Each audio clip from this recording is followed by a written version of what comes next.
¿Me escuchan ahí? Yo sí te escucho. Perfecto. O Sí, sea que me ahí escuchan perfecto, todos. Tenemos perfecto. un pequeño problema hoy con las cámaras.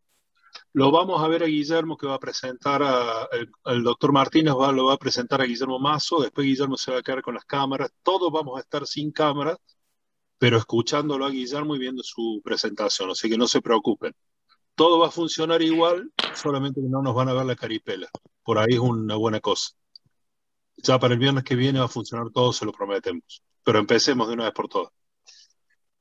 Vale.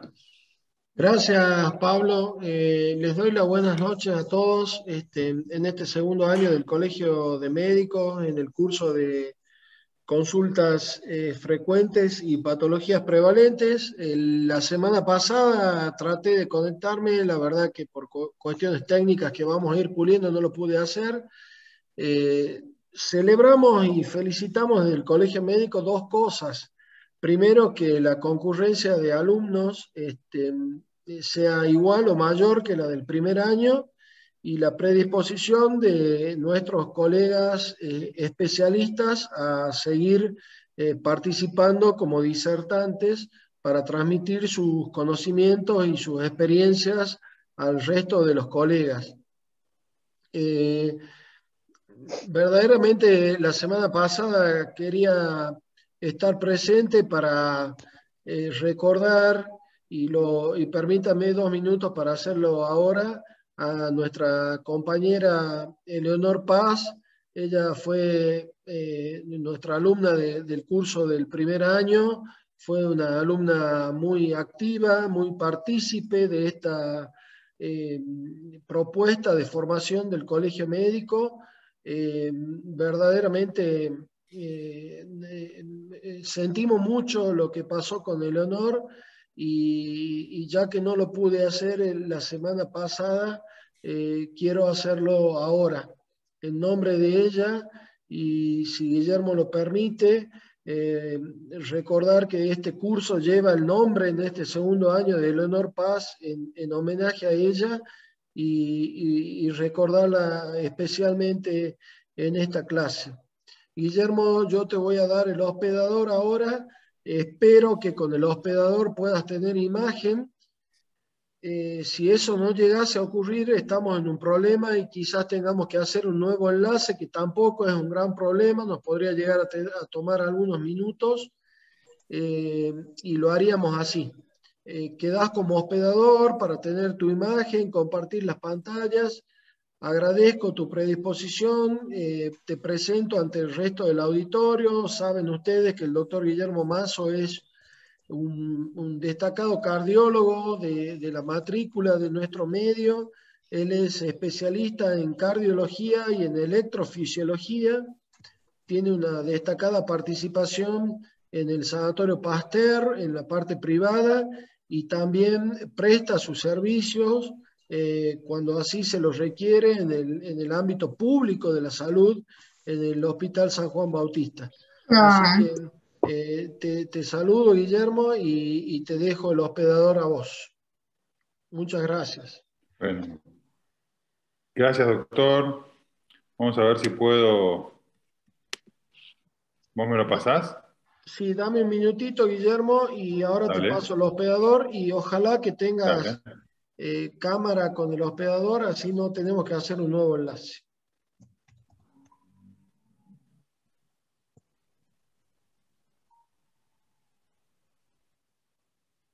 Dame un momento.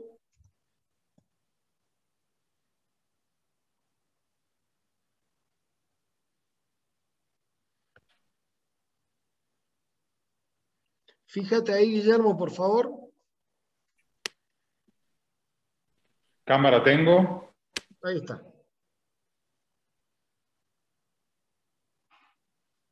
Se te ve muy bien, Guillermo. Fíjate si podés compartir pantalla abajo, la opción de flechita verde, y estarías Eso dispuesto estoy ya para dar tu clase. buscando.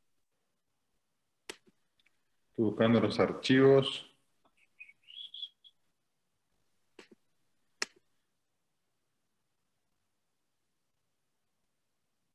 ¿Dónde estará el archivo? Aquí. A ver si se comparte. Sí, está perfecto, ¿Se Guillermo. comparte? ¿Ven? Está perfecto. Bueno, Se muchas ve gracias. perfecto. Bueno, buenísimo. Muchas gracias, doctor. Muchas gracias por la invitación. La verdad que es un placer poder dar una charla con ustedes acá y ser partícipe de este curso. Bueno, la propuesta era que hable de electrocardiografía básica y arritmias, así que vamos a pasar rápidamente a hablar de arritmias y de electrobásico. Vamos a empezar por el electrocardiograma básico. El electrocardiograma básico, como ustedes saben, puede estar hoy puesto sobre un papel o en una computadora. Tenemos un papel que se inscribe a 25 milímetros por segundo y que la distancia del papel es muy importante y la cantidad de voltaje que vemos en el papel es importante porque esto nos va a dar la calibración del equipo y ver que lo que estamos viendo realmente es así. Este electrocardiograma, como ustedes bien saben, está conformado por ondas, por ejemplo, la onda P, que es la primera onda positiva y que esto corresponde a la aurícula, segmentos e intervalos. Los intervalos, acuérdense que es del comienzo de una onda hasta la finalización de otra, por ejemplo, el intervalo PR, que es el comienzo de la onda P hasta el comienzo del QRS, y el QRS, que está formado por la primera reflexión rápida negativa o positiva, QRS, ya lo vamos a ver, el segmento ST, que corresponde a, desde la finalización de un complejo QRS hasta el comienzo de la onda T, sobre todo para ver las patologías isquémicas o algunas cardiopatía congénitas, y sobre todo también nos importa el intervalo ST, que es donde vamos a medir el QT, que es el intervalo que va desde la finalización del QRS hasta la finalización de la onda T, en la cual podemos ver que está un poquito mezclada la onda U. Pero esto es lo básico. ¿Y cómo es que llegamos a ver un electrocardiograma desde el corazón?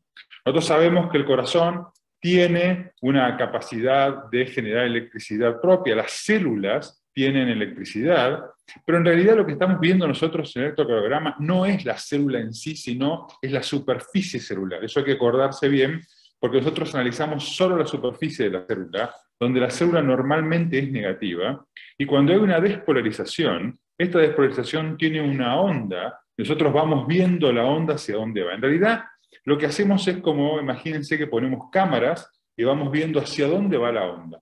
Cuando esta onda se transforma, se junta entre varias ondas, podemos ver un vector, y ese vector, si se dirige hacia algún lugar, nosotros normatizamos que vamos a hacer una onda positiva. Si se acerca esa onda, ese vector hacia mí, voy a dibujar una onda hacia arriba, si se aleja la voy a hacer negativa. Y esto tiene que ver que cada una de estas células va generando un propio potencial de acción y la suma de todos estos potenciales de acción genera ese vector en la célula, y ese vector depende de la cantidad de células que haya, de la cantidad, de la dirección que toma y de que la cámara me esté mirando de frente. Porque si la cámara no me toma de frente o los sensores no sensan de frente, no vamos a poder captar mucho de lo que estamos viendo. Para eso el electrocardiograma pone múltiples cámaras, múltiples ángulos para poder ver las caras del corazón desde distintas fases. Uno sabe que depende de qué lado uno mire las cosas, en total puede ver que hay o una lesión acá o una lesión en otro lado, entonces es importante tener varias cámaras.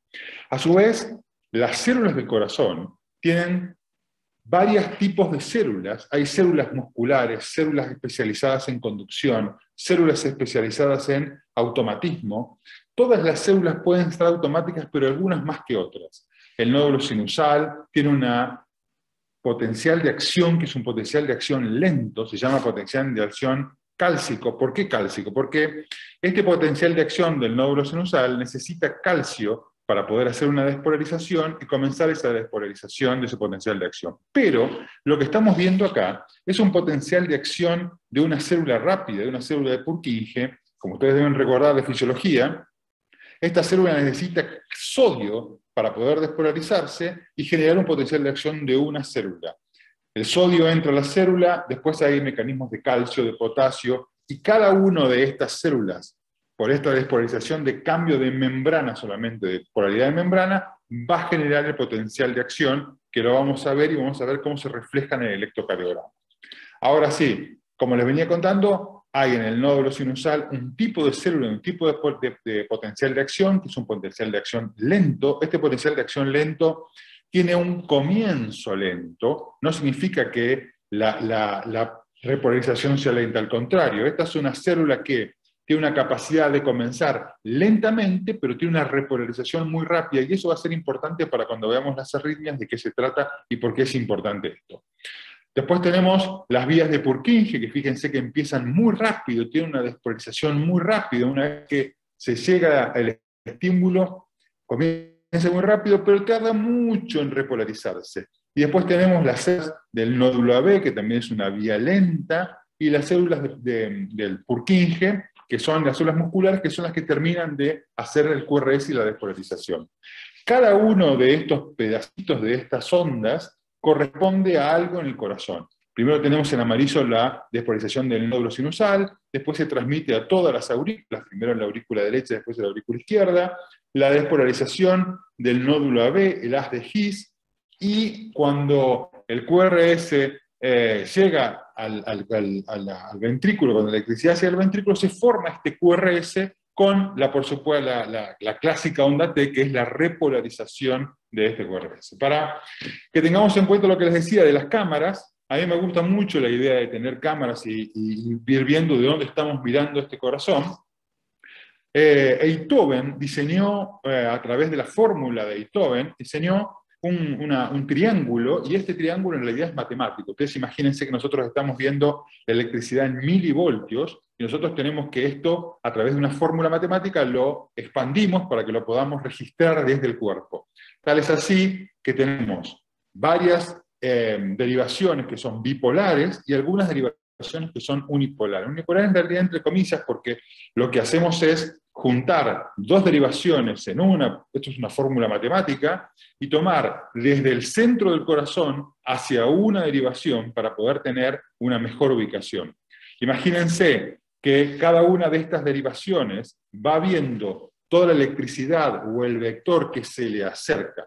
Y para eso es que hicimos este triángulo, para poder tener en varias caras la imagen. Como pueden ver, tenemos ABR, que mira todo lo que se va hacia el brazo derecho, pero un poco perpendicular hacia el brazo derecho. ABL, que está en el brazo izquierdo, y todo lo que se va hacia ABL, hacia el brazo izquierdo, va a ser positiva esa onda, y ABF, que está hacia abajo, y todo lo que se va hacia abajo va a ser positivo. Esto es muy importante porque vamos a ver qué es lo que viene después para poder encarar cómo son las taquicardias y qué ritmos vemos en cada uno.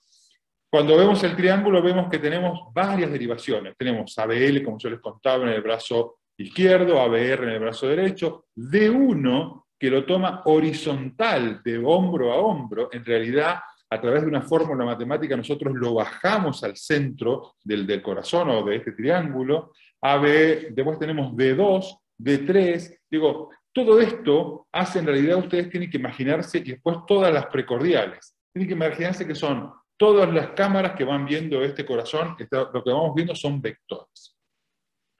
Para comenzar a hablar de vectores, lo que les pongo acá es una imagen de la despolarización de la aurícula izquierda. Vamos a empezar por la aurícula, por el ritmo sinusal normal de la aurícula. El nódulo sinusal está ubicado arriba, atrás y a la derecha. Entonces, una vez que el nódulo sinusal empieza a despolarizarse, la electricidad se va hacia adelante, hacia abajo y hacia la izquierda. Por lo tanto, todo lo que esté mirando este corazón desde abajo va a ver que esta onda, que es la onda de despolarización de la aurícula, va a ser, todo lo que mire desde abajo como ABF va a ser positiva. Todo lo que esté a la izquierda, por ejemplo, D2 y ABL, como se le acerca la onda, también la van a ver positiva. Entonces es importante ver que en cada derivación vamos viendo de dónde viene cada onda para poder determinar de qué lugar del corazón está apareciendo la electricidad, y de esa forma diferenciar ritmos normales de ritmos anormales. Cuando vamos a ver a las precordiales son las derivaciones unipolares que están ubicadas en el pecho, Y estas derivaciones también van a poder ver la onda P. Si yo les estoy diciendo que la onda P, que la exposición de la aurícula sale desde la pared posterior, se va hacia la cara anterior y va haciendo una despolarización hacia la izquierda, todo lo que esté en B1, que está adelante, lo va a ver esta onda P como positiva. Guarda. Porque acuérdense que anatómicamente, primero tenemos la aurícula derecha, pero la aurícula izquierda está un poco atrás de la aurícula de la derecha. Con lo cual, al principio la electricidad se va hacia adelante, pero luego se va hacia atrás. Entonces en B1 veríamos una primera onda P positiva, que es lo que corresponde a la aurícula derecha, y la segunda onda P, que sería un poquito más negativa, que es lo que corresponde a la aurícula izquierda. Ahora, cuando vamos a mirar qué pasa con la onda P en B6, ahí es diferente, porque en B6 la electricidad se le acerca a B6, siempre se le acerca. Entonces vamos a ver una onda P un poquito más positiva. Vamos a ver un poco más de qué se trata este electrocardiograma. Acá tenemos el nódulo sinusal, que está por empezar a despolarizarse. Se despolariza el nódulo sinusal y la electricidad viaja por el gas de Bachmann hacia la aurícula de izquierda y genera la onda P. La primera parte de la onda P sería lo que corresponde a la aurícula derecha, y la segunda parte sería lo que corresponde a la aurícula izquierda. Eso está bueno, porque cuando uno mira el electrocardiograma en detenimiento, y se lo vamos a ver, vamos a poder ver que hay crecimientos auriculares y determinadas patologías que nos muestran en la onda P mucha información. Después tenemos, como les dije, el segmento PR, donde es el nódulo del nódulo AB, el que tiene preponderancia. El objetivo de esto es hacer un retraso para que la contracción del ventrículo tenga un llenado bien completo, y esto se retrasa en el nódulo AB por esta vía lenta que tiene una conducción lenta. Después aparece el haz de His, donde se genera bien el QRS. Acuérdense, ahora vamos a ver cómo es la despolarización del ventrículo, porque también es importante porque aparece este QRS, y después viene la repolarización ventricular. La repolarización ventricular, el intervalo ST y la repolarización ventricular, que es sumamente importante, porque así como es importante cómo se contrae este corazón, también es importante cómo se repolariza, o sea, cómo este corazón vuelve a recargarse para poder funcionar. Muchas de las patologías que vamos a ver se reflejan sobre todo en esta repolarización, que es la que más le cuesta al corazón volver a trabajar. Para ver bien esto de los vectores, a mí me gusta mucho la utilización de Perocio Suárez, que ellos analizan el electrocardiograma con 3 vectores, cuando la despolarización del QRS, del ventrículo en sí, comienza desde la izquierda a la derecha. Y si empieza de la izquierda a la derecha, me hace un pequeño primer vector que va de izquierda a derecha, muy chiquitito. Si nosotros nos imagináramos en forma tridimensional el corazón, imaginábamos B1 que está adelante, vemos que este primer vector se nos acerca, y como yo les dije, todo lo que se acerque me hace una señal positiva acá en B1. ¿Sí? Esto está negrito en B1. Ahora, después de eso, por las dos ramas, por la rama derecha y por la rama izquierda, y con una velocidad muy grande porque está utilizando haces de Purkinje, se empieza a despolarizar todos los ventrículos. Lo que sucede acá es que el ventrículo derecho es muy chiquito y tiene mucha poca carga, con lo cual el ventrículo izquierdo, que tiene mucho más volumen, se me lleva todos los ejes y todo en realidad los vectores, y me generan un gran segundo vector izquierdo muy grande, que obviamente B1 no lo ve, porque es casi perpendicular a él. Entonces lo dibuja muy poco, lo dibuja negativo porque se le aleja.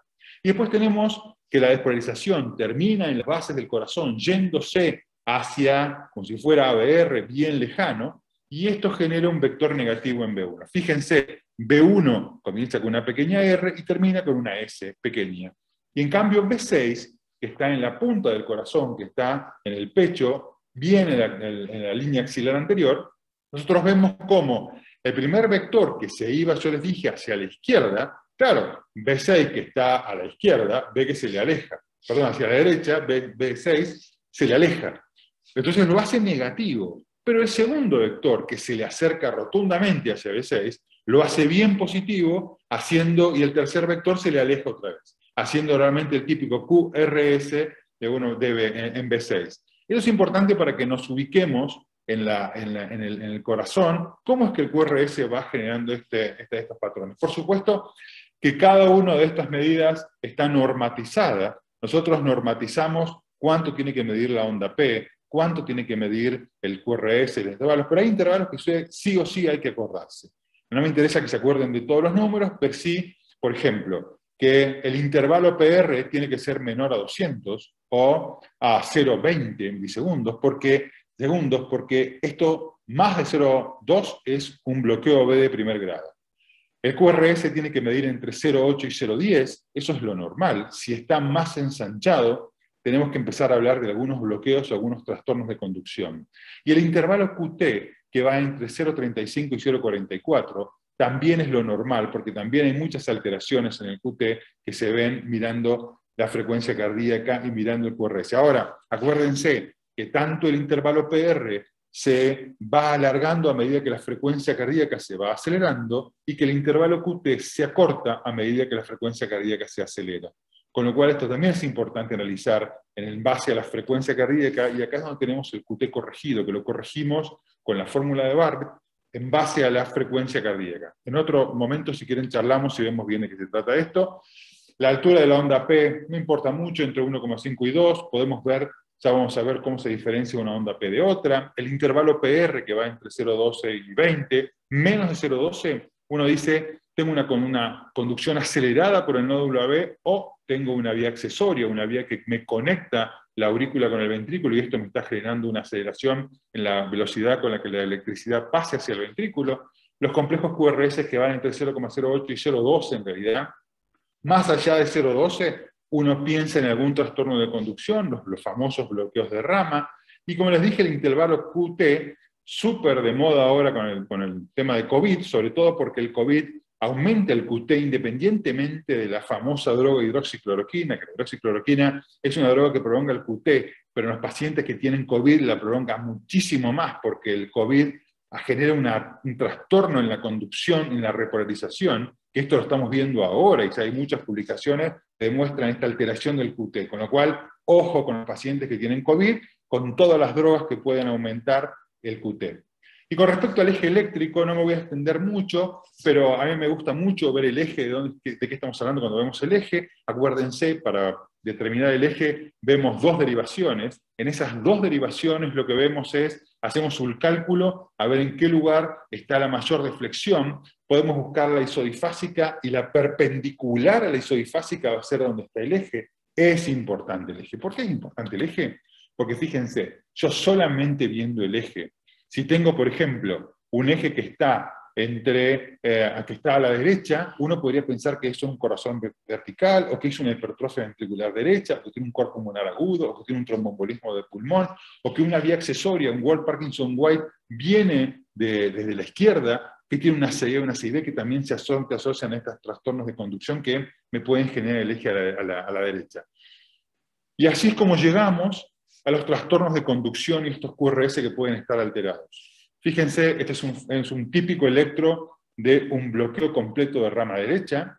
A mí me gusta el bloqueo de rama derecha, pero me gusta determinarlo en cualquier derivación. Nosotros tendríamos que poder no solamente ver un bloqueo de rama derecha cuando miramos la derivación B1, sino que en cualquier derivación uno podría darse cuenta. ¿Y cómo me doy cuenta? Porque el bloqueo de rama derecha, y ahora lo vamos a ver bien, lo que genera es un trastorno en las fuerzas finales del QRS. Fíjense, al final del QRS tengo una melladura, al final del QRS, cuando está terminando el QRS. Y ese patrón de finalización del QRS es lo que a mí me da la imagen del bloqueo de rama derecha. Cuando si vamos a lo que explica Perocio, cuando ve los vectores, cuando hay un bloqueo completo de rama derecha, se bloquea la rama derecha. La conducción va hacia la rama izquierda, comienza en el lado izquierdo, y el primer vector sigue acercándose a B1. ¿Ven? B1 yo lo dibujé positivo porque el primer vector se viene hacia B1. Este primer vector que viene hacia B1, seguido de un segundo vector, la electricidad, imagínense, va por la vía, por el Purkinje, llega al ventrículo izquierdo, que es un gran músculo, y da un segundo vector, que B1 casi no lo ve, porque acuérdense que es medio perpendicular, pero una vez que terminó de despolarizar todo lo que es el ventrículo izquierdo, que es una gran masa, comienza a despolarizar todo lo que es la parte derecha. Pero ¿cómo despolariza la parte derecha? No a través de estas fibras rápidas que yo le dije, que eran las fibras de Purkinje, sino en forma transversal, célula a célula, y eso lo hace muy engorroso, eso hace como un ejército muy lento que va avanzando sobre el ventrículo derecho. Esto genera un vector que va hacia la derecha, pero que es empastado, que es lento, y que está en finalización de este QRS. Fíjense, en B1 teníamos una R positiva, una S que se le alejaba, que era el segundo vector del ventrículo izquierdo, y el vector del ventrículo derecho, que tiene un empastamiento al final. Acá tenemos la típica imagen del bloqueo de rama derecha con B, con una R, una S y una R' más grande empastada. Y en B6 vemos lo mismo, vemos una pequeña S que se le aleja, ¿sí? Acá tenemos este Q, perdón, que se le aleja, una gran R, porque el vector que va hacia el ventrículo izquierdo es grande y va hacia B6, pero el empastamiento, la última parte de este bloqueo de rama derecha, está empastado. Entonces, si yo veo cualquier electrocardiograma y veo que tiene empastamiento al final, uno sin ver B1 podría decir que este electro tiene un bloqueo completo de rama derecha. Acuérdense, retraso de fuerzas finales. Cuando uno va ahora al bloqueo de rama izquierda, uno ya no ve que está al final. Fíjense que hay también un empastamiento, es una dificultad de la electricidad para poder llegar a estas fibras, y el empastamiento en el bloqueo de rama izquierda está en el medio. Es un bloqueo de fuerzas medias, el bloqueo de rama derecha, un trastorno y un enlentecimiento de fuerzas medias. Para esto también es importante recordar que una vez que el primer vector, que esto va hacia la izquierda, porque el bloqueo de rama derecha en general es un poquito más distal, primer vector depende más del GIS, este primer vector es igual, va hacia B1, se aleja de B6, ahora tenemos por las fibras de Purkinje la electricidad va hacia la rama derecha y comienza a despolarizar la rama derecha, pero acá pasa lo contrario, acá célula a célula empieza a despolarizar el ventrículo izquierdo, que tiene una gran masa, y obviamente le cuesta al ventrículo izquierdo despolarizarse, y esto genera un empastamiento en el medio, y este empastamiento borra las primeras, le da todo lo que es la rama derecha, que ya terminó de despolarizarse, y genera un gran empastamiento en el medio. Y una vez que termina de despolarizar todo lo que es el ventrículo medio, se va hacia las bases y me da la última S rápida. Y por eso el empastamiento me queda en el medio. Acuérdense, bloqueo de rama derecha, retraso de fuerzas finales, bloqueo de rama izquierda, retraso de fuerzas medias. Cuando vemos el electro con un hemibloqueo anterior izquierdo, esto fue divinamente descrito por un argentino. El hemibloqueo anterior izquierdo, acuérdense que la rama izquierda tiene varias divisiones, tiene 2 divisiones, en realidad tiene más, pero para el común tiene 2 divisiones, una hemirrama anterior y una hemirrama posterior. Esta hemirrama anterior es muy chiquita, muy fina, y en general es fácil de que se lastime. ¿Cómo vemos esto? Y bueno, vemos en general un eje que está más arriba de menos 30 grados. ¿Cómo lo vemos ahora? Y vamos a ver que en D2 es o isodifásico o más bien negativo en D2. Entonces ahí vamos a ver que el eje necesariamente está allá. Después vemos una pequeña Q en ABL y en D1, y esto en general nos habla de que hay un hemibloqueo anterior izquierdo. Así como podemos ver, es mucho más raro esta patología, un hemibloqueo posterior, que se da a lo contrario. Lo que vemos es que el eje obviamente se va hacia D3, se va hacia la derecha, y lo que tenemos es una pequeña R, perdón, en D1 y ABL, con mucha S, y esto con el eje más 120 nos puede hacer pensar en un hemibloqueo posterior. Tener un hemibloqueo posterior es más complejo porque la rama posterior es mucho más grande y tenemos mucho más riesgo de que se termine de bloquear toda la rama. Bueno, vamos a pasar un poco, vamos a ir complejizando la charla, vamos a hablar un poco de las taquicardias. La taquicardia supraventriculares. Vamos a empezar de las aurículas hacia los ventrículos. La taquicardia, el sitio de origen, obviamente van a ser las aurículas, la unión AB por encima de la ejecución de las de GIS, todo lo que sea por encima va a generar una taquicardia supraventricular. ¿Cuáles son los mecanismos de producción? 1, aumento del automatismo. La despolarización diastólica espontánea en algunas células empieza a aumentar y esto genera aumento de la frecuencia de descarga. La más típica es la taquicardia sinusal o la taquicardia sinusal inapropiada, ¿sí? Algunas extrasístoles también son generadas por esto. El automatismo anormal, trastornos de este automatismo que estas células no deberían haber tenido y empiezan a tener una despreciación y largan, por ejemplo, la taquicardia incesante en los chicos, la taquicardia auricular multifocal, la taquicardia de la unión, son las taquicardias automáticas. Y la típica taquicardia reentrante, que, o sea, lo que puede reentrar son muchas cosas. Puede reentrar el nódulo sinusal, puede hacer el famoso macro, que eso lo vamos a ver, una reentrada alrededor de la aurícula, que eso termina generando un aleteo auricular, un flatter auricular. Puede haber aleteos en la izquierda, eso lo vamos a ver, taquicardias auriculares incisionales, que son estos, alrededor de una cicatriz que se genera, alrededor de esa cicatriz se puede generar una taquicardia, que es muy similar a un aleteo auricular, pero es una reentrada. Y después, por último, tenemos la fibrilación auricular, que es una mezcla de muchas cosas que ahora vamos a charlar. Como les dije, tenemos acá una taquicardia del nódulo sinusal, lo que hace es, reentra el nódulo sinusal y genera una taquicardia que es indiferenciable de una taquicardia sinusal, inapropiada. Esto es bastante frecuente. Después tenemos la taquicardia, que es por una reentrada intranodal. ¿Qué quiere decir esto? En el nódulo AB hay una vía rápida y hay una vía lenta. Y esta vía lenta, para que se genere una reentrada, tiene que haber una conducción rápida en un lado, una conducción lenta en otro lado, y algo en el medio que los divida. Y efectivamente es lo que pasa en el nódulo sinusal. En el nódulo AB hay una vía rápida, una vía lenta, en algunos pacientes, no en todos, y hay en el medio un espacio que deja que esto circule. Y esta taquicardia por reentrada intranodal es bastante frecuente. Después tenemos las macro reentradas, que utilizan una vía accesoria, que es una conexión que hay entre el aurículo y los ventrículos, que genera una macro reentrada. Las taquicardias pueden ser ortodrómicas o antidrómicas, se lo vamos a ver en base a cómo conduzcan por ese haz accesorio.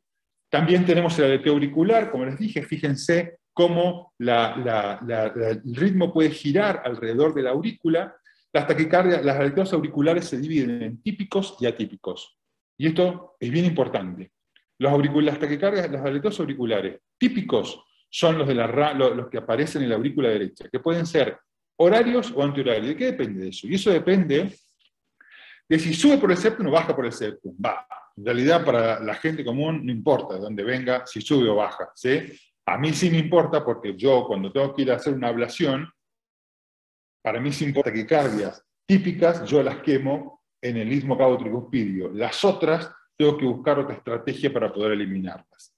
Las taquicardias auriculares multifocales, ¿qué es esto? Esta aurícula enferma, en múltiples lugares de la aurícula, hay células que empiezan a despolarizar y largar latidos como locos. La taquicardia auricular focal, por ejemplo, la más típica es la taquicardia de la vena pulmonar superior izquierda, que hay un foco que va todo el tiempo estimulando, y lo vamos a ver con ondas P, obviamente negativas en ABL, porque vienen de ABL hacia el resto, ¿sí? Y la fibrilación auricular, que ya vamos a ver que es una mezcla de muchas cosas, ¿sí? ¿Cómo se presenta clínicamente una taquicardia? Palpitaciones, disnea, dolor de pecho, angor, mareos, síncope, ¿sí? Las taquicardias, en realidad las taquicardias supraventriculares, es raro que den síncope, raro. Síncope con taquicardia supra es raro, salvo que haya alguna otra cosa más metida en el medio. ¿Qué me puede dar síncope? Me puede dar síncope en realidad hay una taquicardia que se llama POTS, que es taquicardia postural ortostática, pero tiene otro mecanismo. Esta taquicardia me dejó una taquicardia sinusal que me puede terminar bajando la presión y generando un síncope. Acuérdense que las taquicardias pueden ser incesantes o pueden ser permanentes, como las taquicardias auriculares automáticas. Tenemos de salvas autolimitadas, corriditas de taquicardias que pasan, o paroxísticas como la FA o la reentrada nodal. ¿Cuáles son las claves electrocardiográficas cuando yo me enfrento con un electro que tiene una taquicardia auricular? Presencia o no de onda P. ¿Tiene onda P o no tiene onda P? ¿Cuántas ondas P hay con respecto a los QRS? ¿Tiene onda F minúscula, onda F mayúscula? Eso lo vamos a ver. ¿Cómo es el eje? ¿Por qué dónde está el eje? Porque es muy simple. Si la onda P que tengo es negativa en D1, yo estoy diciendo, esto no viene del nódulo sinusal, esto viene de la izquierda, ¿sí?, hacia la derecha. Entonces tiene que venir de otro lado. O si veo una P negativa en ABF, digo, esto viene de abajo para arriba. Ahora, ojo, la causa más importante de P negativas en D1 y ABL no es la taquicardia izquierda, es que han puesto mal los electrodos. Cambiaron el electrodo amarillo por el electrodo rojo y de esa forma vemos negativa la onda P. Lo mismo me pasa cuando veo un ritmo que viene desde de abajo, donde es negativo en la cara inferior. Lo primero que tengo que pensar, más que una cosa rara, es que conectamos mal los electrodos, que pusimos los electrodos de los pies arriba y esto nos invirtió. Fuera de esto, después miramos cómo está el QRS. El QRS es ancho, es angosto. No es lo mismo que es un QRS ancho que es un QRS angosto. Y ahí también es importante porque puede haber bloqueos de rama, puede haber aberrancia. ¿Qué significa esto? Que cuando la frecuencia cardíaca aumenta, una de las ramas se puede bloquear y no se puede hacer confundir. Ya lo vamos a ver. Vamos a la taquicardia típica, que es la taquicardia intranodal, que es la reentrada intranodal. ¿Por qué sucede una reentrada intranodal? Pues acuérdense, hay dos vías, una rápida y una lenta. Pero, como les dije antes, la vía rápida, lo que tiene de malo es que tarda mucho en repolarizarse. Entonces, si tarda mucho en repolarizarse, pero aparece una extrasístole que me cae justo y que me pega justo en el QRS, en la vía rápida que está todavía sin despolarizarse, lo que sucede es que esto se bloquea y la lenta, que sí estaba despolarizada porque es mucho más rápida para repolarizarse, comienza a bajar por la lenta. Y una vez que baja por la lenta, cuando llegó hasta abajo, como la velocidad de conducción es lenta, la vía rápida ya se repolarizó y puede subir. Entonces me va a dar, cuando baja el QRS, pero cuando sube por la vía rápida, me da una onda P. Y cuando baja, me da un QRS. Pero ¿qué tiene de importante esto? Que como ocurre en el nódulo AB, lo que sucede es que va generando, va metiendo la onda P muy cercana al QRS. Es QRS y P pueden estar juntas o casi pegadas. Y esto es patognomónico, que la onda P esté pegada. Fíjense, esto no importa, es un electrofisiológico, pero acá tengo la onda P. La onda P está casi metida en el QRS, y esto es muy típico de esta taquicardia por reentrada intranodal. Acá vemos un paciente con una taquicardia intranodal. Ustedes me van a decir, dificilísimo. ¿Hay onda P? Yo no la veo. Es muy difícil ver una onda P en semejante velocidad que tiene la taquicardia. Las taquicardias pueden llegar hasta 230 por minuto.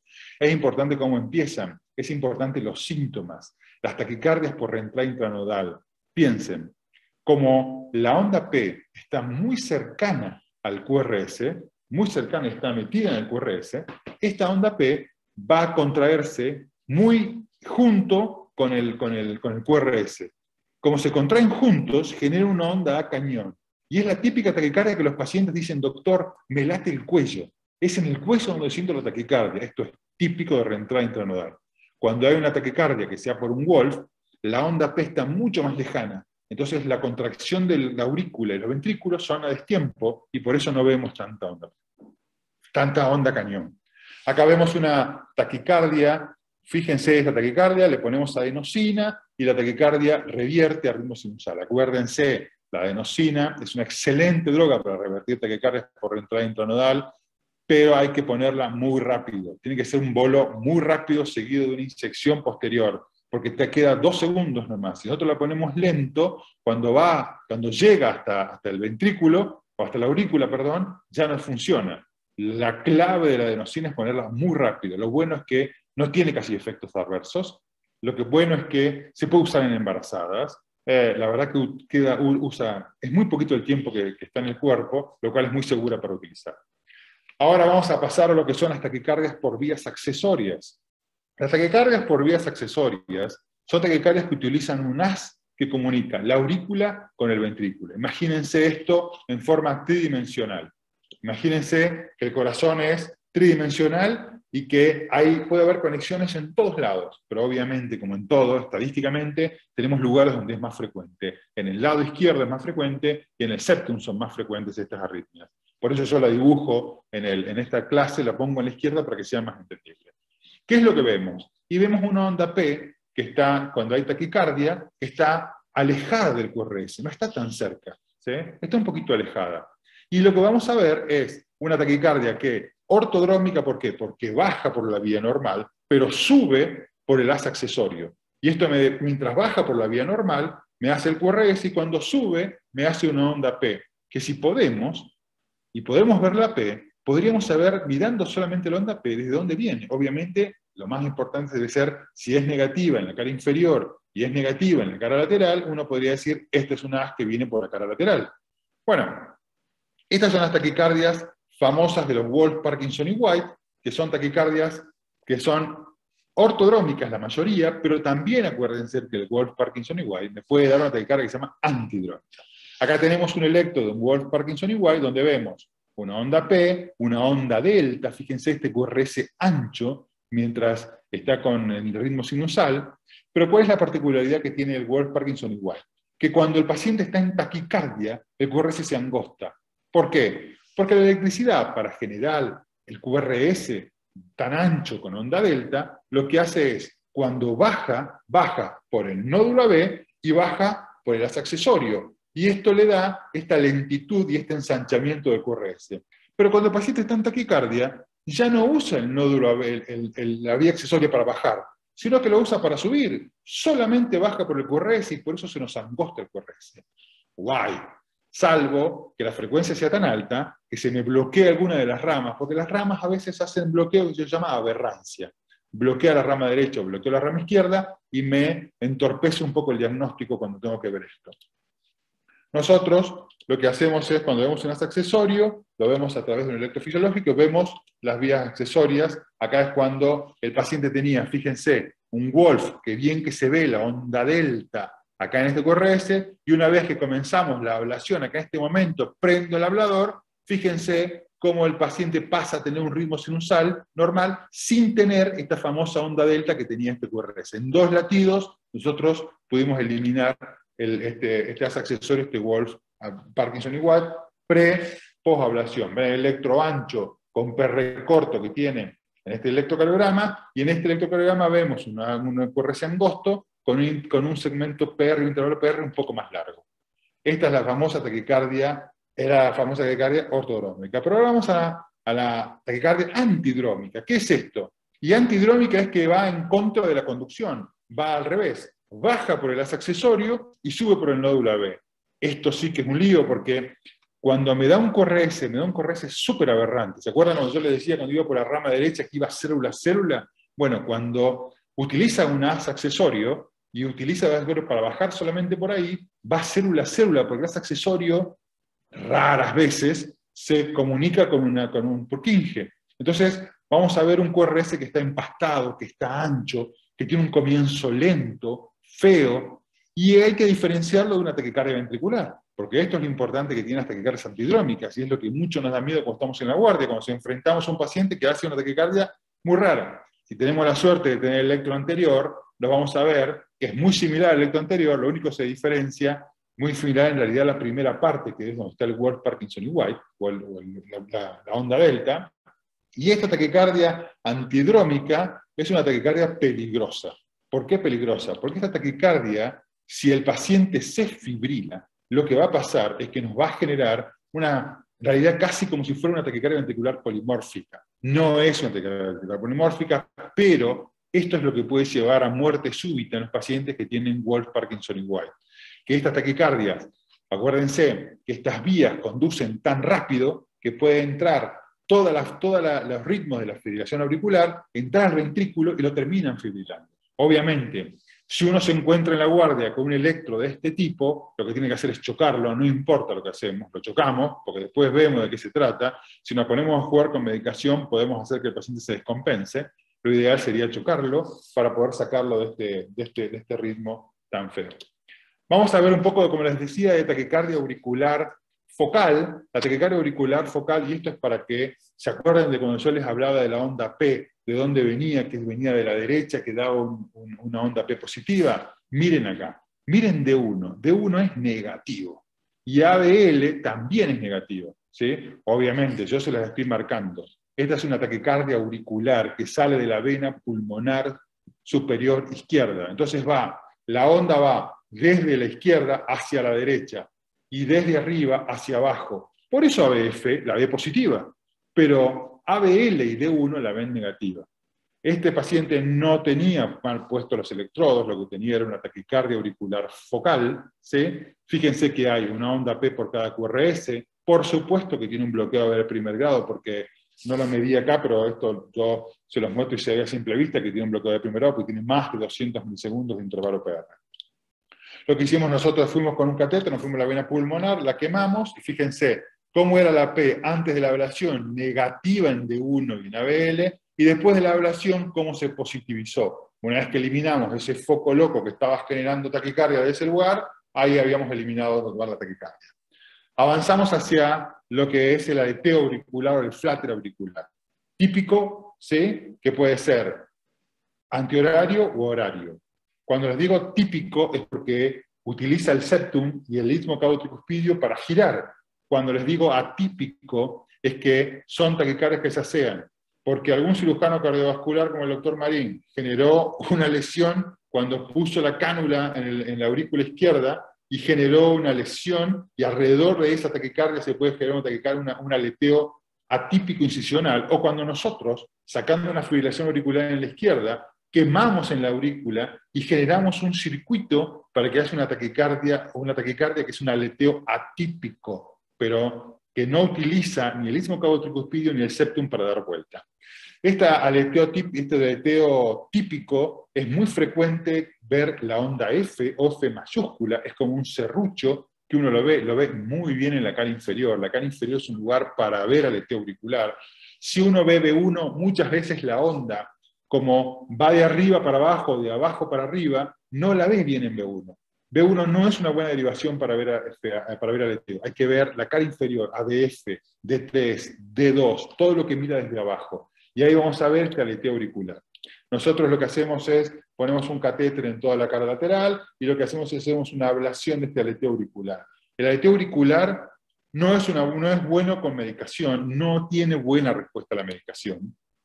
Vuelve recidiva mucho con medicación. Así que lo ideal sería que los pacientes que se aletean, esto es como los caminos o como los senderos que arman los animales en la montaña, una vez que ya está hecho el sendero, está el sendero para que aparezca el aleteo auricular, lo va a tener siempre y va a ser incesante, y esto va a llevar a insuficiencia cardíaca y hay que sacárselo.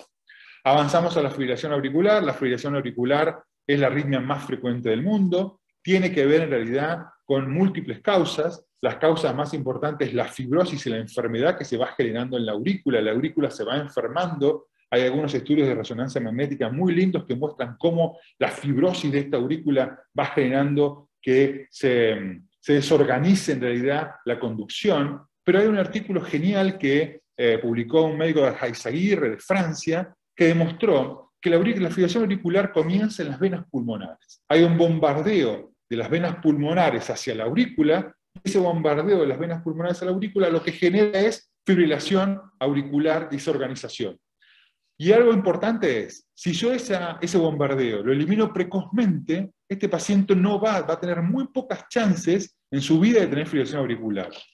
Y la fibrilación auricular genera más fibrilación auricular. Así que si yo no lo trato esta fibrilación auricular y la dejo, lo que va a pasar es que voy a tener cada vez más, y cada vez va a ser más fibrosis la aurícula, y ahí sí ya no voy a poder tener retorno. Con lo cual, mensaje es, si hay fibrilación auricular, hay que curarla pronto y rápido, porque cuanto antes llego, mejor pronóstico voy a tener.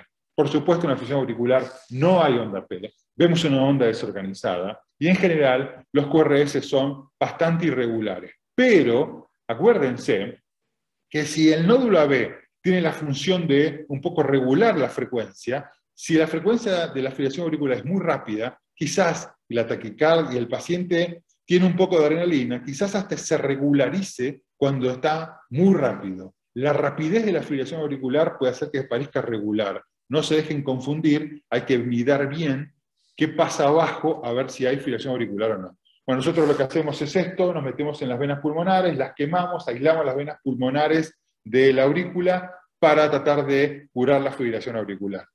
Los tratamientos de las taquicardias supraventriculares pueden ser farmacológicos o no farmacológicos. Cuando uno paciente llega a la guardia con una taquicardia supraventricular, con un QRS angosto, en general podemos hacer masaje del seno carotídeo. A mí me gusta mucho poner a los pacientes en Trendelenburg y hacerles soplar una jeringa, porque esa maniobra vagal puede cortar la taquicardia, o como les dije, adenosina, con bolo muy rápido. La sobreestimulación auricular ya no lo hacemos porque es dolorosa, poner un catéter en el esófago y estimular duele, no me gusta mucho esa idea, y si no, como nosotros lo que nosotros hacemos, que es la ablación por radiofrecuencia.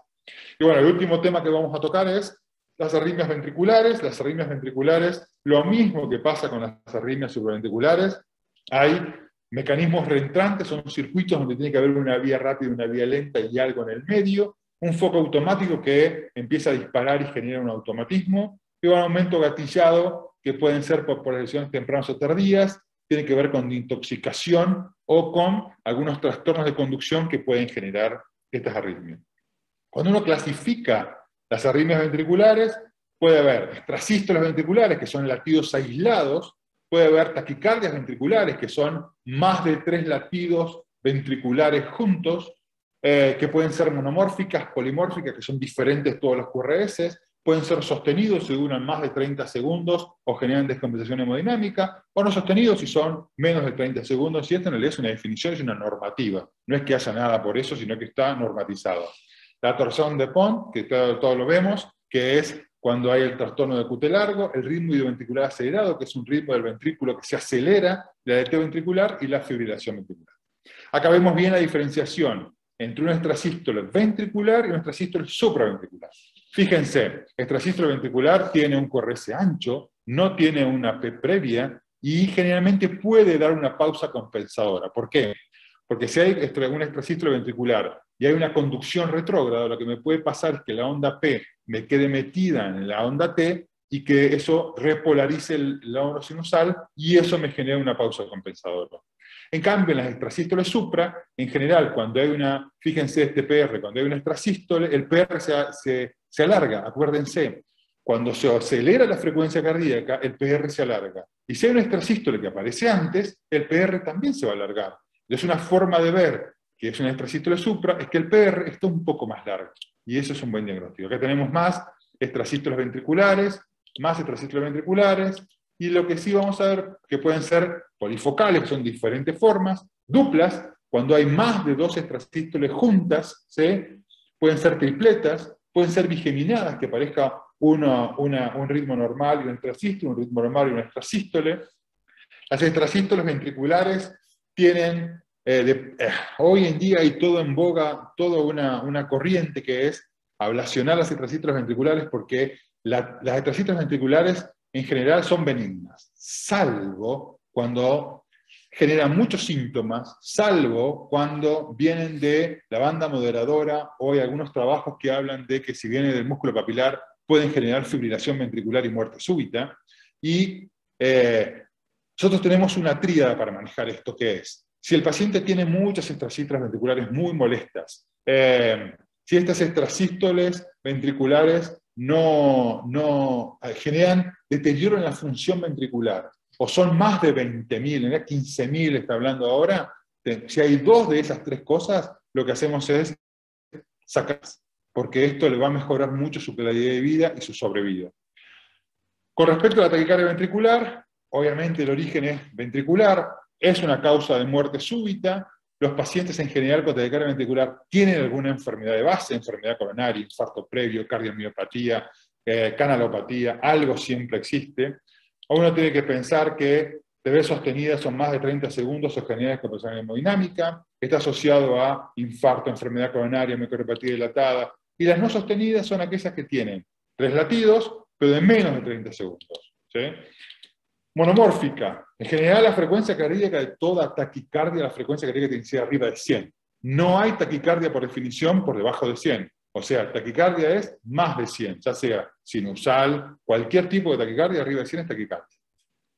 La taquicardia ventricular es regular.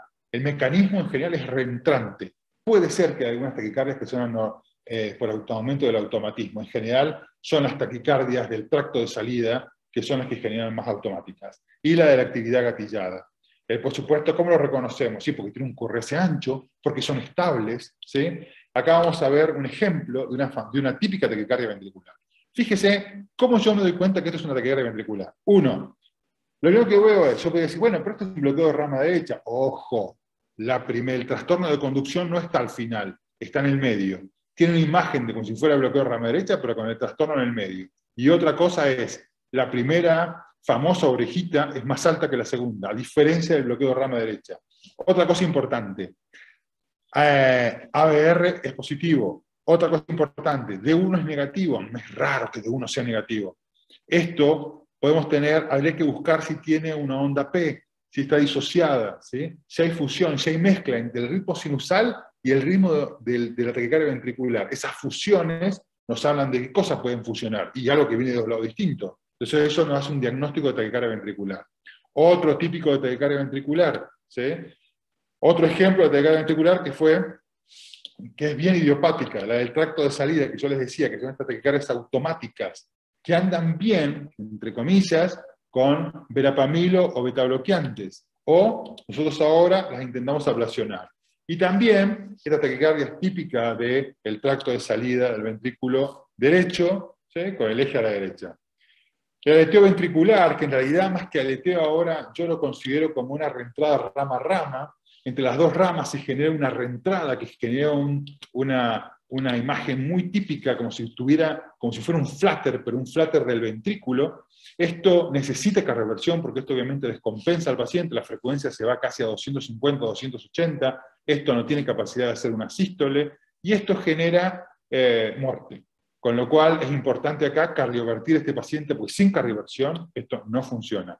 Sí podemos cardiovertir y no desfibrilar, porque si le podemos, pero igual es lo mismo, porque a este punto, con esto, desfibrilar o cardiovertir es cualquier cosa que hagamos va a estar bien, porque hay que llegar lo más rápido posible.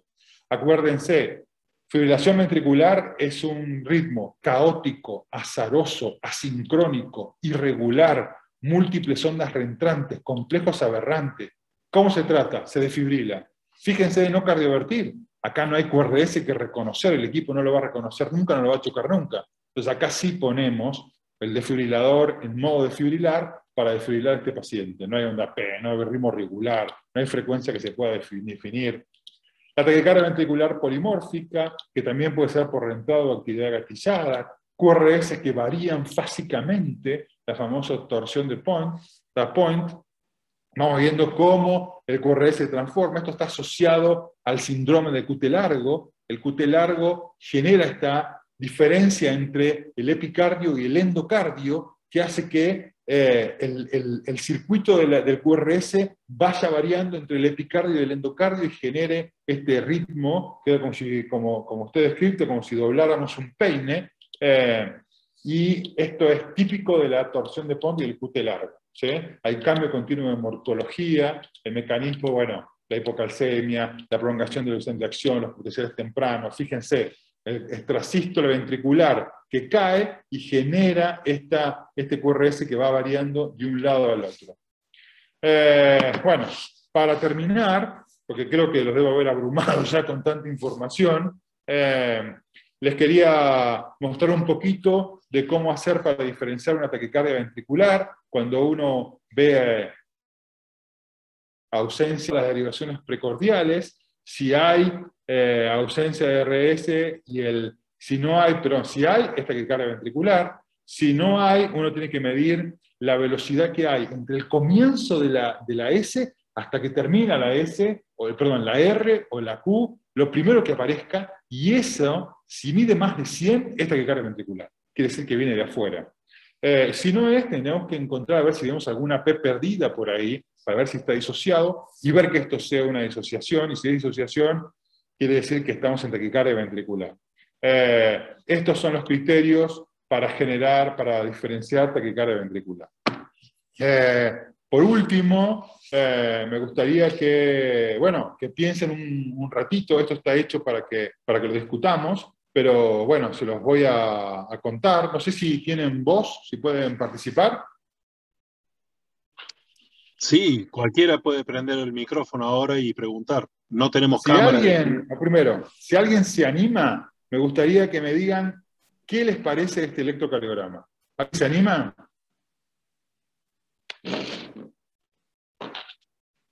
Bueno, yo les voy a contar un poquito. Cuando nos enfrentamos en la guardia con un electrocardiograma de este tipo, yo les puse que era un paciente de 75 años. Si uno piensa en un paciente de 75 años, Piensa en una fibrilación auricular, piensa en una aleteo auricular, piensa en una aurícula enferma, más que en una reentrada intranodal. Entonces, uno cómo lo describe, que bueno, esta es una taquicardia, porque tiene más de 100 por minuto, donde no veo onda P, donde veo un QRS angosto, entonces parece una taquicardia supraventricular, y la veo muy regular, ¿sí? Entonces yo podría decir, sí, esto podría ser una taquicardia no veo onda P, seguramente, o una taquicardia auricular, o una taquicardia por reentrada intranodal. Chan, ¿cómo me doy cuenta de esto? Y porque, si ustedes me creen, porque me van a tener que creer, pues no les queda otra, que acá abajo vemos una onda P negativa, ¿sí? En D3, en ABF. Este empastamiento de la S al final nos hace ver que es una onda P. Y si hay una onda P negativa en cara inferior, en un ritmo rápido, pegado al QRS, o es una taquicardia auricular de abajo, que es raro, o es una reentrada nodal. Y esto obviamente es una taquicardia por reentrada nodal. Pero ¿qué pasó acá? Viene el ST. Yo no me iba a meter con la isquemia, pero fíjense cómo la frecuencia cardíaca alta en un paciente de 75 años me generó un infra-ST en toda la cara anterior, asociado obviamente a que esto es una ergometría, que el paciente está casi a 200 por minuto. Vamos a este segundo electro, que también me parece importante para que terminemos ya esta clase, y es, miremos esto, vemos un electrocardiograma que tiene ritmo sinusal, vemos que es positivo en D1, positivo en D2, positivo en ABF, o sea que viene de arriba, de la derecha, pero esto es raro. Esta aurícula es rara, es una aurícula ancha, empastada. Y si miramos B1, vemos una gran primera aurícula, que es la aurícula derecha, como les dije, y una gran aurícula izquierda. Entonces quiere decir que esto está grande, esta aurícula, está enferma. Esta es una aurícula, no es una aurícula normal. ¿Y qué vemos acá? ¿Qué es esto? Esto es un extrasístole. Tiene una onda P, alargó el PR y largó un extrasístole. O sea que tiene una aurícula enferma con extrasístoles supraventriculares. Y chan. Tenemos acá, al final del QRS, tenemos de este electro, tenemos este ritmo irregular. O sea que tenemos una aurícula enferma con extrasístoles supraventriculares y ritmo irregular. Y este ritmo irregular que es FA. Los pacientes que tienen aurículas enfermas con extrasístoles que vienen de las venas pulmonares son los que se fibrilan. Y esto es lo que hace fibrilación auricular paroxística. Sea porque es una bradicardia muy importante, por ejemplo, cuando duermen, que son las fibrilaciones auriculares nocturnas, o a una extrasístole que va cayendo en la aurícula y le llega un momento crítico que la fibrila y le genera esta fibrilación auricular paroxística. Tercer electro para discutir. ¿Alguien se anima? Bueno, lo mismo que les dije hoy, fíjense, miren esto, esta es una taquicardia, ¿sí? Tiene un QRS ancho. ¿Será un bloqueo de rama derecha porque está alto acá? Pero este empastamiento no está al final, este empastamiento está al medio. Esto es raro. Es raro que sea positivo en ABR, es raro que sea negativo en D1, obviamente, porque esto es una taquicardia ventricular. Y si miramos bien, acá hay una onda P, ¿sí? Que está disociada, y si nosotros la buscamos, la vamos a encontrar cada tanto. Esto es un paciente que tiene una taquicardia ventricular monomórfica y sostenida. Y por último, lo mismo que vimos hace un ratito, cuando quiero describir este electro, ¿cómo hago para describirlo? Bueno, veo que es un paciente que tiene un ritmo con QRS angosto, con un ritmo irregular, que tiene, se acelera y se desacelera, no veo onda P. Esto es una fibrilación auricular, ¿sí? Fibrilación auricular. Pero guau, ¿qué es esto? Si esto es una fibrilación auricular, ¿por qué está este ritmo loco metido acá en el medio? ¿Sí? ¿Qué es esto? ¿Estos son extrasístoles supraventriculares, extrasístoles ventriculares? Una característica que tiene la fibrilación auricular se llama fenómeno de Ashman, que es, después de una pausa, puede aparecer un bloqueo de rama. Esto es un bloqueo de rama derecha. Fíjense el trastorno de fuerzas finales, ¿sí? Como al final del QRS hay un empastamiento. Y este trastorno de rama derecha es asociado a un fenómeno de Ashman. Ahí veo que alguien levantó una mano. ¿Quieren preguntar algo? Pregunten, por favor. Aunque no tengamos cámara, preguntemos. Además, si Guillermo respira, por ejemplo, sería bueno que respire cada tanto. Y de pasa que hay demasiada información para una sola clase. Sí, yo sé que los abrumé, pero bueno, es mucha información para una clase. Bueno, esto es un fenómeno de Ashman, que es un bloqueo, que no es una aberrancia. Fíjense, una pausa previa, latido y bloqueo. Pausa previa, latido y bloqueo. ¿Sí? Muy típico en la fibrilación auricular con fenómeno de Ashman por aberrancia. Último electro, para que descansen tranquilos.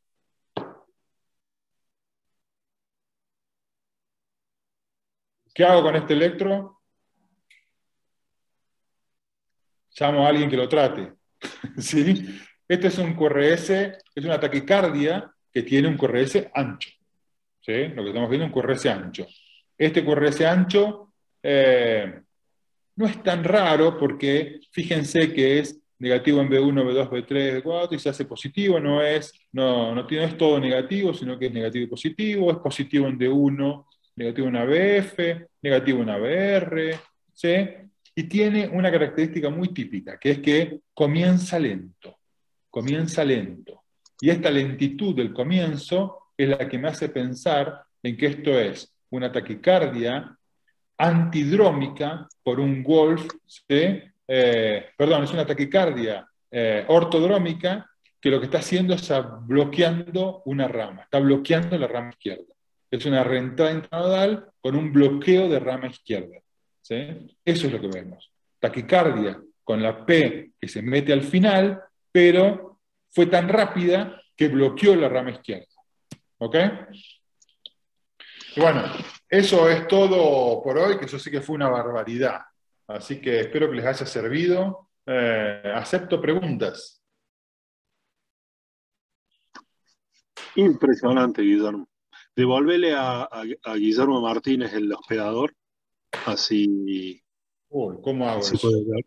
¡Ja! Eh, bien, tenés que mirar en un costado del Zoom, tenés todo el listado de gente y ahí lo vas a encontrar a Guillermo y picás sobre una flechita y dice hacer hospedador.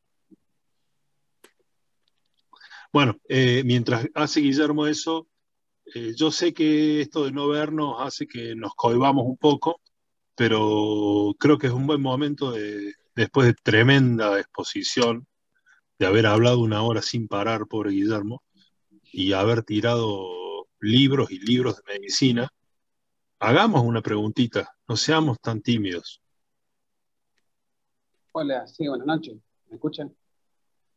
Perfecto, vamos, doctor. Sí, Yo lo que a mí me surge siempre la duda es que, está bien, por ejemplo, cuando hablamos de fibrilación auricular, depende también del contexto del paciente, de los síntomas clínicos y de cómo se dé la fibrilación, porque la fibrilación auricular tiene diferentes causas y se puede dar en forma aguda, pero también hay pacientes adultos mayores que he visto electrocardiogramas donde dice fibrilación auricular, que tienen un pulso irregular, y el paciente está asintomático y dice que no siente nada, que hace mucho está así, que como que en realidad, bien, los pacientes por ahí te dicen cualquier cosa también, pero como que no está tratada con ningún medicamento eh, antiarrítmico ni nada. Entonces, esa es la duda que me surge a mí.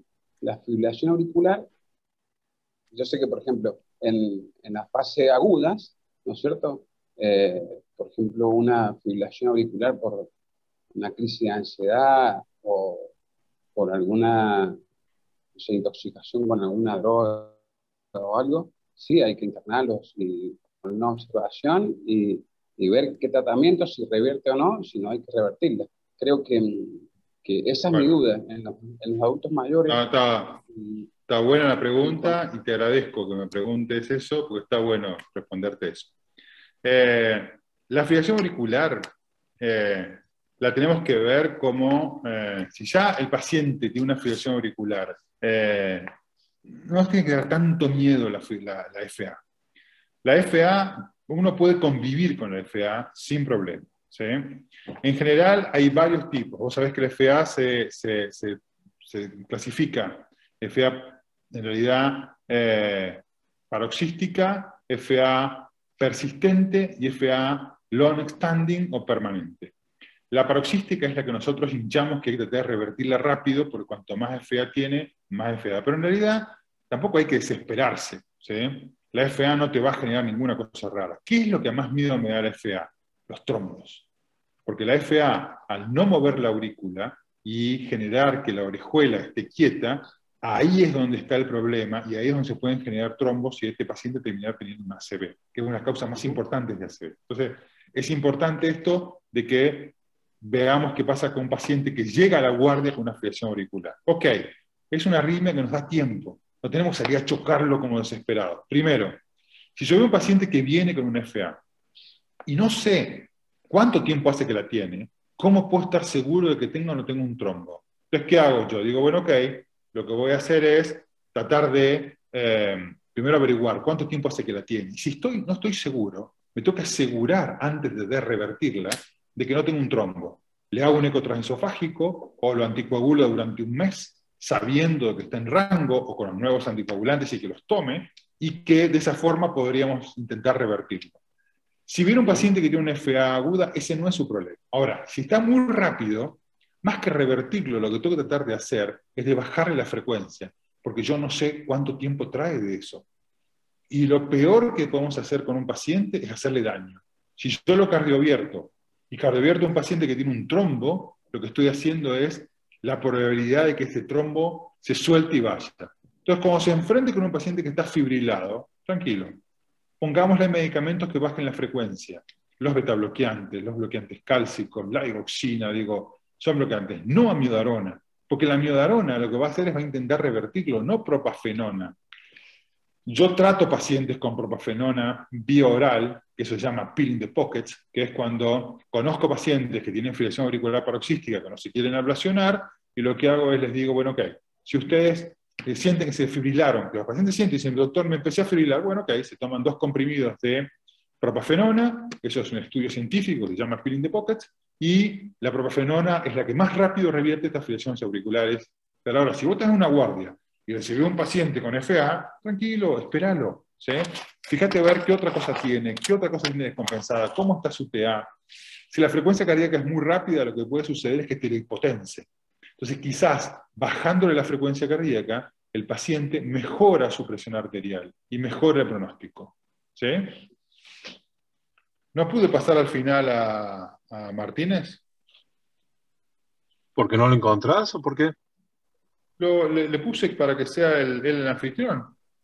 Guillermo, ahí Pero... donde dice Colegio de Médicos, en el ángulo sí, superior ahí. derecho, hay 3 puntitos, poné ahí a ser hospedador. Eso lo hice y no me dejó. Ahí está, 3 puntitos.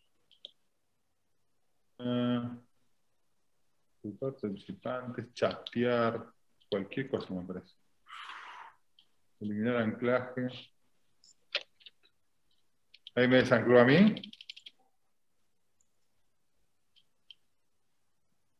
¿Añadir anclaje te pongo? No, hacer hospedador o make host, si está en inglés. Me aparece chatear, añadir anclaje, reemplazar anclaje, ocultar participante. Bueno, está bien, no Diría importa, ya veo una función Barassi para... raro, ¿no? No te Sí, das raro. problema, Guillermo. Pablo, ¿algo Eso que ahí quieras agregar? te pongo ahí como... No estoy preocupado por el hecho de que se grabe después, pero bueno. ¿Algún otro que quiera hacer una pregunta? Están todos muy callados, sobre que no los veo, no los escucho y me preocupa. Vamos, pregunten. ¿Ves? Si A mí no yo se ya no lo anima, puedo poner en video. Así que ya te debe haber pasado a vos.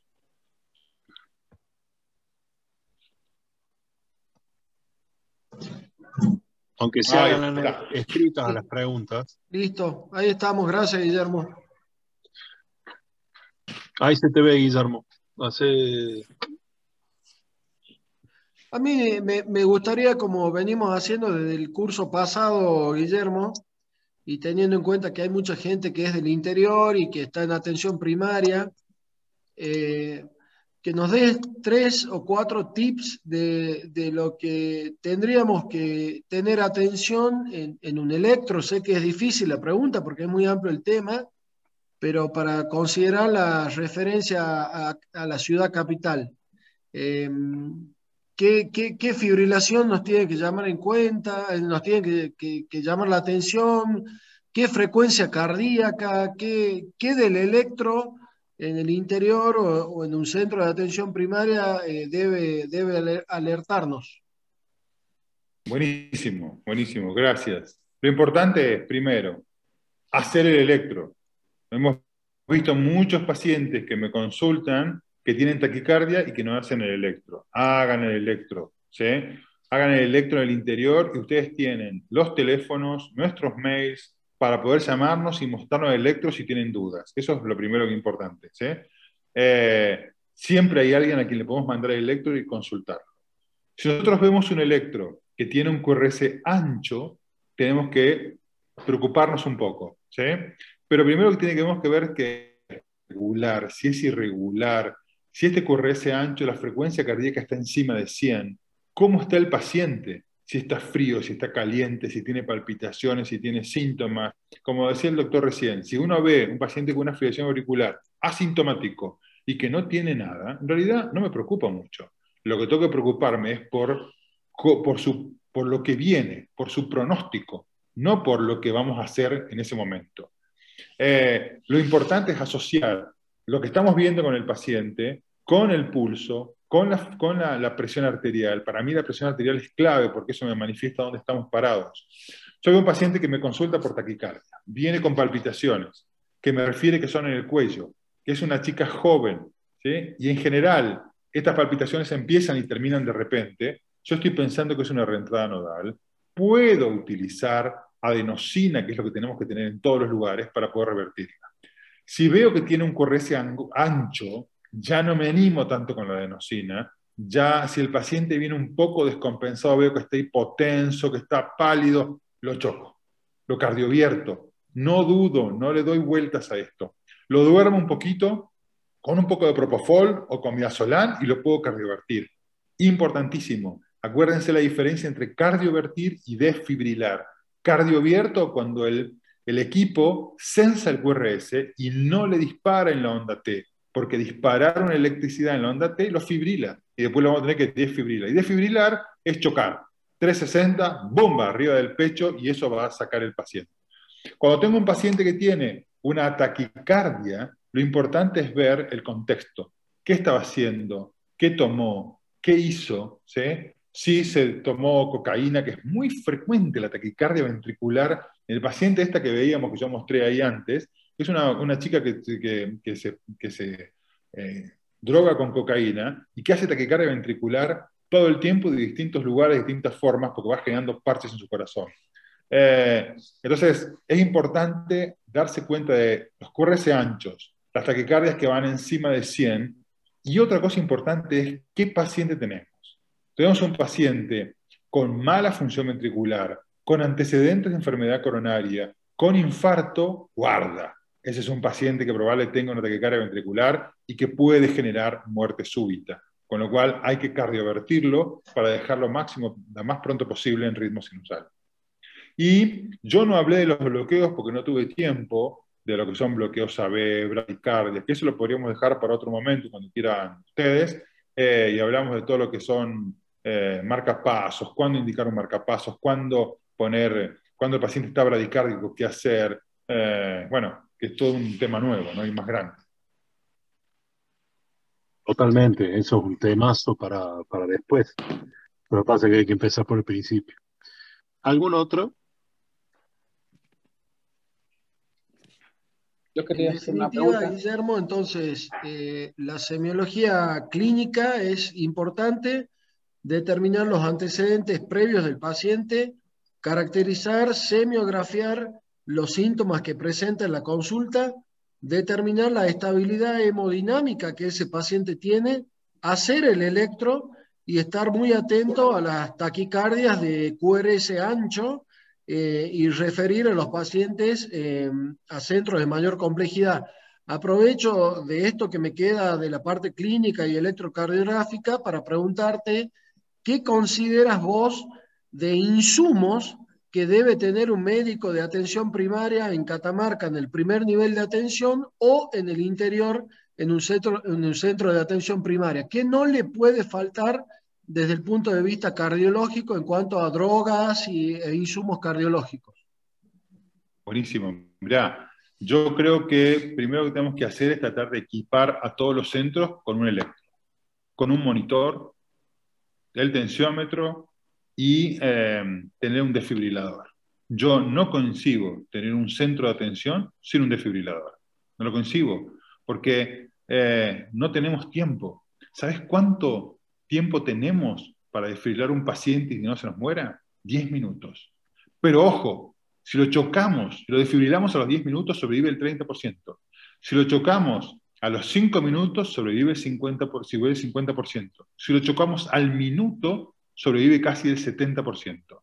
O sea, si un paciente hace una taquicardia ventricular o una fibrilación ventricular y nosotros no tenemos desfibrilador, no vamos a hacer nada, porque no lo vamos a poder revertir nunca. Por eso es importante contar con un desfibrilador. A mí me encantan los DEA. Como yo le contaba hoy, yo doy unas clases, porque tengo un DEA para dar clases, que es espectacular. El DEA es esto que utilizaron con Eriksson, el jugador de fútbol de Dinamarca, cuando hizo la muerte súbita, que genial lo que hicieron los tipos, entraron, pum, sacaron el DEA. Yo estaba mirando el partido en vivo y vi cuando el médico sacó el DEA y se lo puso, dije, lo van a salvar, porque llegaron antes de los 10 minutos. Entonces no podemos no contar con un desfibrilador en los centros de atención en Catamarca. Otra cosa que es importante tener el electrocardiograma para poder saber qué estamos viendo. Cuando un paciente tiene una taquicardia, yo no puedo tocarlo solamente por pulso, tengo que saber qué es lo que estoy viendo en el electro, ¿sí? Creo que la red de atención que tenemos que armar en Catamarca es importante para dar contención a todos esos médicos que están en las periferias y solos contra esto que es importante y es complejo. Tener, por supuesto, las drogas vasoactivas, tener adrenalina, ¿sí? Para poder hacer una RCP como corresponde. Yo utilizo mucho adenosina, pero para tratar taquicardias paroxísticas supraventriculares. Me parece que la adenosina es una droga genial para utilizar con poco riesgo. Y también, en general, utilizo betabloqueantes y bloqueantes cálcicos, pero eso es un poco más complejo. Yo creo que con adenosina, adrenalina, amiodarona, podríamos utilizarlo. Pero la amiodarona, ojo con la amiodarona. Porque la amiodarona te puede revertir una fibrilación auricular que vos no sabés si es aguda y podemos hacer lío y podemos transformar esto. Para mí el desfibrilador es clave y las drogas para el RCP también son importantísimas. Clarísimo, gracias Guillermo. Pablo, me parece que... ¿Había alguien más que quería hacer una pregunta? Sí, yo en realidad quería preguntar ¿cuáles son los ritmos que son fibrilables y los que son no fibrilables? Porque cuando monitorea al paciente tenemos que ver bien qué tipo de ritmo tiene para saber si vamos a desfibrilar o no. Entendí perfecto la pregunta. Gracias, está buenísimo. En las guías de RCP, donde dice que tenemos que empezar a hacer compresiones torácicas, digamos, principalmente, colocar la vía periférica, se habla de hacer drogas con adrenalina cada 5 minutos y después alternarlo con amiodarona. Por eso usted decía que habría que tener mucho cuidado con el uso de la amiodarona en el caso de una fibrilación auricular, creo que. Lo que pasa es que vos estás hablando, hay dos cosas diferentes. Una es fibrilación auricular, ¿sí? Que la fibrilación auricular a la que le tengo miedo es al trombo, con lo cual tenemos que asegurarnos que no haya ningún coágulo. Y otra cosa es la fibrilación ventricular, o la taquicardia ventricular, donde ahí está en juego la vida del paciente. Con lo cual, te soy sincero, no me importa si tiene un trombo o no tiene un trombo, porque lo que tengo que hacer es chocarlo, ¿sí? ¿Y para qué se usó? El trabajo está buenísimo, el de amiodarona. Se usó la amiodarona porque lo que veía es que estabilizaba la membrana. Y al estabilizar la membrana, tenía más éxito la desfibrilación. Porque muchas veces te va a haber pasado, tratando a un paciente que está en paro, que está fibrilado, lo chocás y no sale, lo chocás y no sale, o sale y vuelve a entrar, sale y vuelve a entrar. Entonces lo que vieron es que cuando ponían amiodarona, estabilizaban la membrana, y al estabilizar la membrana, hacían que el paciente quede más tiempo sin volver a fibrilarse, porque la fibrilación ventricular ocurre porque pasan en diferentes momentos se deshomogeneiza el ventrículo, y esta deshomogeneización, la cardioversión, lo homogeneiza. Pero como los tiempos de recuperación de cada una de las células está alterado, lo que vuelve a pasar es que vuelve otra vez a fibrar. Entonces la amiodarona lo que hizo es, intenta homogeneizar ese QRS. Y eso, para eso es que se utiliza, obviamente, para tener una fibrilación, cuando vos haces RCP avanzada, tenés que seguir ese protocolo que te dice claramente qué drogas usar, ¿sí? Yo creo que ese protocolo lo tendríamos que tener escrito en una pancarta, puesto para que todo el mundo sepa qué hay que hacer en ese momento.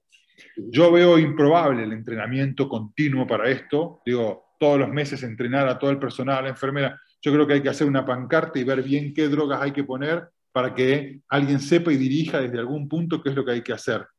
Cuándo amiodarona, cuándo utilizar adrenalina, cuánta adrenalina. Digo, está bien estipulado eso, ¿no? A ver, perdón, y los ritmos fibrilatorios son todo aquel ritmo donde no veas un QRS. Si vos tenés un electro o un monitor y estás viendo QRS, que lo podés chocar, que está por debajo de 200 por minuto, 200 latidos por minuto, podés hacer una cardioversión. Ahora, si el electro va por encima de 200, no ves un QRS y no ves un ritmo que puedas censar, ok, desfibrilalo, no pierdas tiempo. ¿Cuál sería, por ejemplo, fibrilación ventricular? Fibrilación ventricular. ¿Y taquicardia ventricular? Taquicardia ventricular, muy rápida, casi aleteo ventricular. La taquicardia ventricular lo que tenés que hacer es cardiovertirla. ¿Sí? Si obviamente podés, si no podés, lo desfibrilás. O sea, si no tenés tiempo, porque el equipo no la sensa, ¿por qué te puede pasar cuando vos cardiovertís? Vos tenés que apretar un botoncito al equipo para que el equipo sense el QRS. Si la taquicardia ventricular es muy rápida, quizás no lo sense. Entonces, porque lo va a confundir. Entonces lo que vos haces es, lo desfibrilás de una. Chao. ¿Qué te puede pasar? Que cuando desfibriles una taquicardia ventricular rápida, lo fibriles. Porque justo entre la electricidad en la T. Bueno, lo volverás a chocar. Lo ideal es cardiovertirlo. Guillermo, Sí. ¿me escuchás? Vos sabés que no es mala idea esto que se haga a propósito de este grupo y del Colegio de Médicos, un grupo especial de arritmia de consulta, que vos seas el que lo maneje a la parte del diagnóstico, y que si todos los colegas del interior tienen dudas, puedan mostrar los electros y que vos les zanje la duda, les vehiculice la derivación, etcétera, etcétera. No es mala la idea, y te lo dejo como... No, es que yo se lo propuse al ministerio hacer como si fuera electrofisiología, pero de la provincia. Entonces, que la gente me pueda consultar de distintos lugares, porque la verdad que me ha pasado con mucha gente en lugares muy inhóspitos, donde han tenido episodios y no sabían a quién consultarle. Es más, nosotros tenemos un grupo en el cual nos mandan algunas arritmias. Entonces, tendría que estar más organizado para que... somos pocos en Catamarca, no tenemos tantos habitantes. Digo, no puede ser que no podamos organizarnos para poder ayudarnos entre nosotros cuando alguien tiene algún problema. Digo, yo soy un convencido de eso. Yo soy un convencido, y obviamente contá con nosotros y lo armemos. Ponete, bueno, después de todo esto lo hagamos, y yo creo que va a ser una gran ayuda para todos. Nosotros tenemos la base de datos y los teléfonos de todos, y eso muy fácilmente se puede hacer. Bueno, yo creo que siendo las 10 de la noche, empecemos a redondear. Guillermo, despidámonos de todos. Yo por mi parte les dejo un abrazo grande. El viernes que viene es 9 de julio, así que nos encontramos el 16. Gracias, Guillermo. Bueno, gracias a todos. Muchas gracias por la atención. Espero no haberlos abrumado demasiado. Guillermo. Para nada, Doctor Guillermo, en Martínez. nombre del Colegio Médico vuelvo a agradecerte como al principio a vos, a todos los participantes que en este horario pandémico se quedan en viernes a esta hora acompañándonos. Apuntar 3 desafíos hacia adelante. Uno es que mantengamos la comunicación para ampliar esta clase con lo que vos consideres necesario y con lo que los chicos consideren necesario. Recibiremos las sugerencias, te las transmitiremos y si hay que hacer otra clase y módulo, el primer compromiso. El segundo, desde ya, la clase o simulación con el DEA.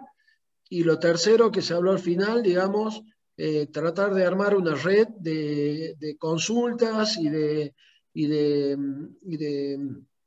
autoevacuación de dudas entre nosotros, los colegiados, desde el colegio médico, porque no es menor esto que es tratar de salvar vidas. Así que te dejo, si vos me permitís, ese desafío y vuelvo a agradecerte y buenas noches para todos. Hasta el 16. Chao, buenas noches.